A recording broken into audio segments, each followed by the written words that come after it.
జగన్నాథపురం అన్నమ్మగారి GMC Balayogi primary school విద్యార్థులు బడి పిలుస్తోంది రా కార్యక్రమంలో భాగంగా నేడు బడికి పోతా అనే నినాదంతో ప్రజల అవగాహన ర్యాలీ నిర్వహించారు. ఈ సందర్భంగా పాఠశాల ప్రధానోపాధ్యాయురాలు కీర్తి విజయలక్ష్మి మాట్లాడుతూ జిల్లా కలెక్టర్ మరియు విద్యాశాఖ అధికారుల ఆదేశానుసారం బడి బయట పిల్లలను గుర్తించి పాఠశాలకు వచ్చే విధంగా చర్యలు తీసుకుంటున్నామని అన్నారు. తల్లిదండ్రులు తమ పిల్లలకు విద్యను అందించడం ప్రథమ హక్కుగా భావించాలని అన్నారు. సెకండ్ గ్రేడ్ టీచర్ బయ్యా మహేష్ మాట్లాడుతూ రాష్ట్ర ప్రభుత్వం బాల కార్మికత్వాన్ని నిర్మూలించాలనే సదుద్దేశంతో బడి విలుస్తోంది కార్యక్రమాన్ని నిర్వహిస్తున్నారని తెలిపారు. ఎవరైనా పిల్లలతో పనులు చేయించడం చట్టవిరుద్ధమని, బాల కార్మిక నిర్మూలనకు సమాజం మొత్తం కలిసి ముందుకు రావాలని పిలుపునిచ్చారు. తల్లిదండ్రులు పిల్లలను పాఠశాలకు పంపి వారి భవిష్యత్తును తీర్చిదిద్దాలని సూచించారు. ఈ కార్యక్రమంలో భాగంగా అన్నమ్మఘాటి, ముగ్గుపేట, గాయత్రీనగర్, బాపూజీనగర్ ప్రాంతాల్లో జీఎంసీ బాలయోగి ప్రభుత్వ ప్రైమరీ పాఠశాల విద్యార్థులు ర్యాలీ నిర్వహించారు. కార్యక్రమంలో పాఠశాల అధ్యాపకులు కె సాగర్, లక్ష్మీ, నాగసాయి తదితరులు పాల్గొన్నారు.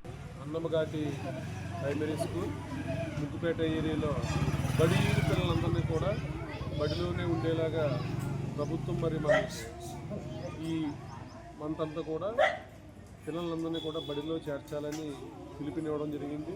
దానిలో భాగంగా మన జిల్లా కలెక్టర్ గారు, అలాగే డిఈఓ గారు, అందరూ కూడా అధికారులు, విద్యాశాఖ అధికారులందరూ కూడా పిలుపు మేరకు మన స్కూల్ తరఫున ఈరోజు ముగ్గుపేట ఏరియాలో బడిగిడి పిల్లలందరినీ కూడా బడిలో చేర్చే కార్యక్రమంలో భాగంగా ఈరోజు ర్యాలీ నిర్వహించడం జరుగుతుంది.